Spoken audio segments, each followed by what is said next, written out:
Welcome to Copenhagen Fashion Week with small talks, big conversations. My name is Mads Nørgaard. And my name is Christine Persson. Anna and I last year did a encyclopedia on Danish fashion. We wrote it and we edited it. And we also produced a fashion podcast on current issues about what is going on in the fashion system. Today we're coming to you from Copenhagen, and we are excited to host a talk with two ladies. Welcome to Jeanette Madsen and Thora Valdimarsdottir. She's Icelandic, so I did my very best to pronounce it in Icelandic. Did I do well, Thora? You did very well. Thank you so much. Not only are you fashion influencers, you both have a long history in the industry, but you also co-founded the brand Rotate with Bjørn Christensen. I love seeing your show during Fashion Week. It's always a great experience. I have so much fun. There's always a great energy. The best music, there's a great cast of models, and there's always a fun twist. Despite the fact that you've only been up and running for a few years, you're close enough to be found on most international influencers and is in some of the best stores around the world. So ladies, what is the secret to your success? Well, we think that we created something that was missing at that time. I think there was a gap in the market. There was a gap in our wardrobes. We were missing out on the sexy silhouettes, the flashing colors, the vibrant fabrics, and most of all, I think we were missing an affordable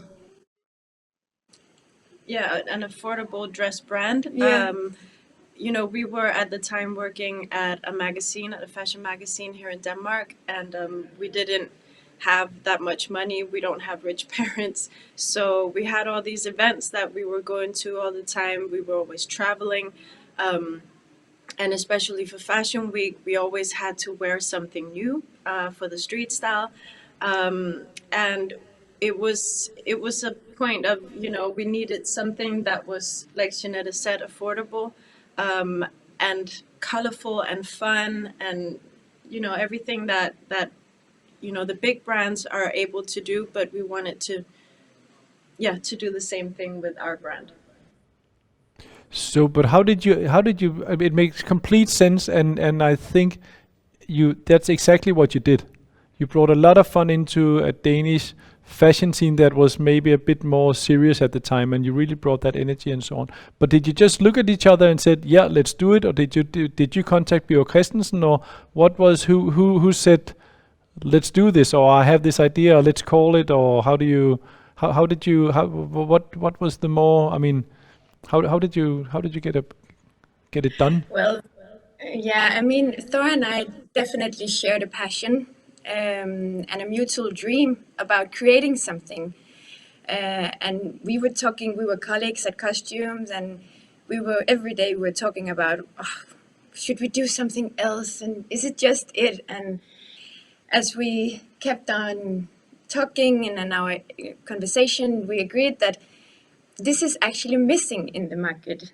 Should we try and do something? And we don't have the money, and what should we do? And we're like, okay, let's talk to one of our good friends. He was an investor guy, and like, can you help us? We want to make these flashing dresses, but it has to be affordable. And he, who come from the business, he was like, girls, I really want to help you, and I really believe in you, but you don't have any money. And we're like, yeah, we know, and that's why you have to help us. Exactly. This is where you come into the picture. Exactly. And he was like, I think we should just think about it and come up with some kind of more of a business plan for me. So we went home and talked, and we're like, come on. But let's try and do this. But then as the week Denise contacted me and asked us if we wanted to come in for a small talk. Nothing serious. She just wanted to talk with us. And I was like, and that is Denise from Bjørn Christensen. Yes, our CEO. And Thora was like, "Oh, so exciting! Maybe it's just for Instagram, and maybe she just wanted us to work with Bjørn Christensen." But then when we came in here, she was like, "Want to continue?" No, she was like, I really want to collaborate with you guys, but I'm not thinking about Instagram. I want it to be something bigger than that. And Jeanette and I just looked at each other and we were like, okay, should we tell her about the idea? Because when you have an idea, you need to be a little bit careful. But we looked at each other and we were like, okay, let's try. And we told her about the idea and she was like, yes, let's do it. And Jeanette was actually going for Stockholm Fashion Week, I think the week after. Yeah, so I kind of quit the job for the both of us. That was fun. Fantastic. Yeah, so she called you out of the blue and asked you if you wanted to do exactly what you were hoping to do. And you suggested it and she said yes. And the rest is Yes. history. Yeah, That's yeah. When we Good left luck. that office, we were both, "Oh my God, she's the most incredible person on earth. She just fulfilled our dream." We were like, what is happening? We went to the walking street and we were like, "Yeah, so crazy." Yeah. So looking back over the last few years, has there been one moment that sort of stands out in your memory, like a defining moment, something big, where you just looked at each other and says like, oh, this is it, this is what it's like doing your own brand, and where everything sort of just comes together? Yeah, I think basically when we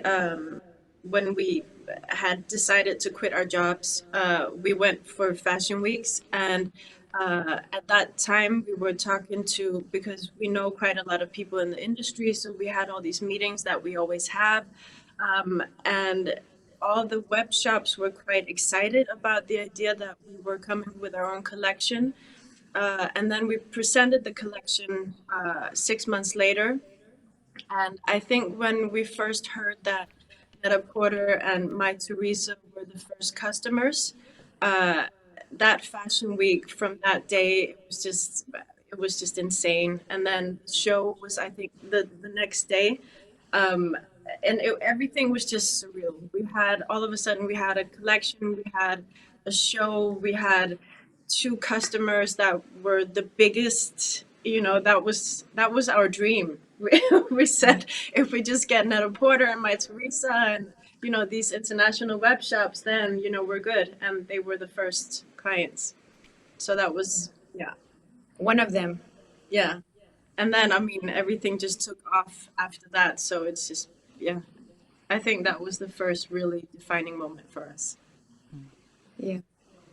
Fantastic. Yeah, fantastic. That's also a Yeah. really good start. That's the kind of client, that's kind of customers that opens all doors, right? Makes everything a lot Exactly. easier. Yeah, that's really Yeah, cool. yeah. So Mads also mentioned that you've definitely made Danish fashion a lot more fun and fresh with your eye-catching and colorful collections. So how do you design and direct a collection? Because none of you have a design background. You both have a fashion background, but how's your process? I mean, it has been a big journey, a long journey for us as well, because we have to learn everything about how you do it. But at the same time, we just don't work as normal designers do. So we found our own way of doing it. But Thora and I, to begin with, we found all our inspirations from movies. Sometimes I call Thora, "Can you please see this movie? Because maybe we can use it for the mood board." In the beginning, we didn't even have a mood board. We were just like, we just want to make this. But now we found out that it's really nice to have something to fall back on. Yeah. So we watch movies, we go to the library, go through old fashion books, or looking at paintings, and going through the library where we found our prints. And sometimes it can be a print that just develop a whole collection out from the colors. And yeah. Yeah, I think we're also very, everything with us is really based on feelings. So, when we have a feeling that, we need to have suede, or we need to have, knit, or I mean, it's everything is really based on how we feel, and you know, sometimes you come to work and you're wearing something tight and you're like, I wish I just had something oversized. And so it's a lot about our own everyday wardrobe and our own wardrobe when we go out, because when we take that into consideration, we actually make something that other people like as well, I think. I mean, for the Christmas collection or our drop in November, we always start with what do we want to wear for Scoop Model's Christmas party? Yeah. What do we want to wear for that party? And what do we want to wear for New Year's? And we build it from there. Yeah. So it's like a little puzzle, and then we're like, okay, so if we want to wear that dress, but does every girl want to wear a mini dress? No. Okay, we really want to reach all the girls out there. So if they want to hide their arms, well, then the obvious choice is to make a long sleeve mini dress. And from there on, we build it so we feel like we reach all the girls and all the women out there. Yeah. So how big are your collections now? Like have they grown from you started till now, or is it sort of like the same? And We started off with 7 dresses in 2 different colors. And I actually two different colors. Yeah, so we had a black dress, and then we had it in a colorful or patterned version as well. So that was 14 dresses in total. But now I actually counted our last line sheet, and there were 138 in that. So it's grown bigger. fantastic. Yeah. It's quite a growth. But how do you deal? I mean, it seems as if the way you work is very, very spontaneous, and you're not like you make a full collection. We should also do this and this and that. It's much more from the heart and out, and how do we and what you think it should be, both the size of the collection, but also the styling itself. But the commercial side, how do you deal with that? Running a business can be quite tricky, and because what you like may not be what sells and so on. But how do you work with the commercial side? Do you have a team of sales staff that you interact with, or how do you, or do you take it under your arm and just hit the streets? How do you do this? I think one of the reasons why Denise also liked us or suggested us to all of this, it's because we actually are both very commercial. Yeah. We have a commercial eye, and we love all the flashy things but we still have our everyday life, and we know that we feel that we know what some girls want to wear. I think it's very much a collaboration, of course, between our sales department and us, but we actually feel that we are quite commercial, a commercial eye, and we are both very aware of it in the design process as well.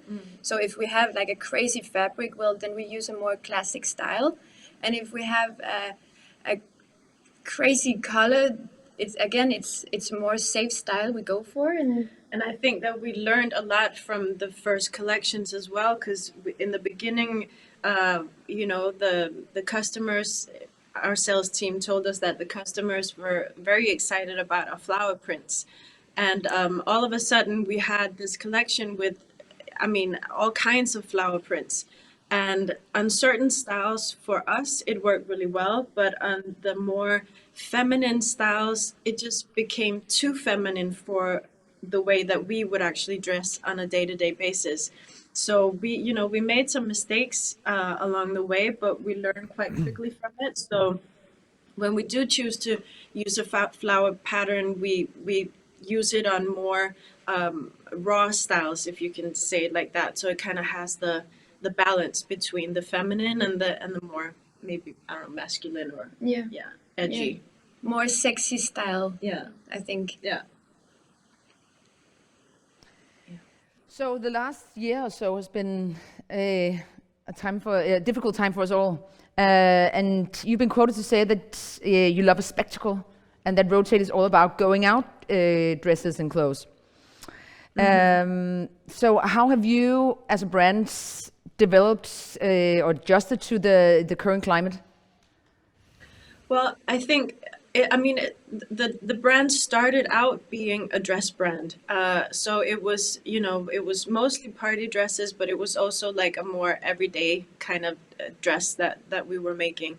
But already before all of this happened, there were talks about us making the brand more, having more day-to-day pieces in the collection. And we've been like for a couple of months, like talking back and forth how we were going to do it, because we wanted it to fit into the rotate spirit of, making something that we felt was missing in the market. And then when we came home from Fashion Week last season, the lockdown came, and it just kind of made sense for us to make the tracksuit collection, the Sunday collection, because that was what we were wearing after we came home.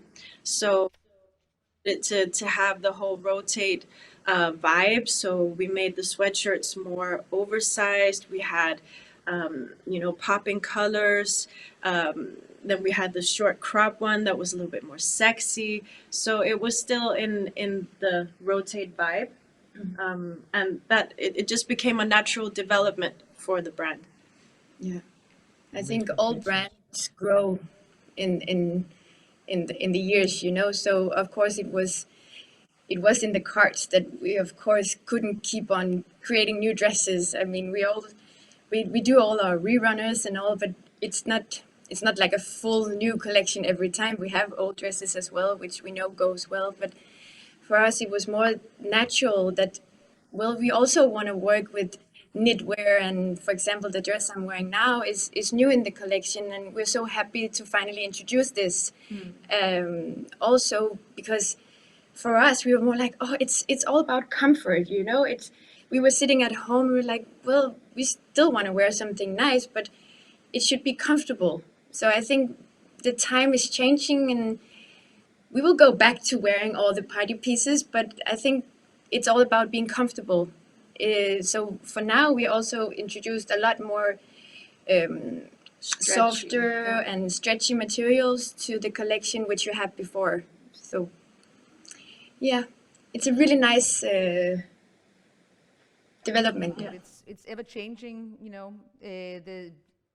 so if you were doing the same thing over and over again, that would be a little bit more boring maybe. So it constantly growing and changing, that's what it's all about. Yeah, but with the whole world, or all the fashion world wearing light gray melange tracksuits all the time, it makes sense to make them a bit more fashionable and a bit more going out-ish. So there's definitely a hole in the market for that also.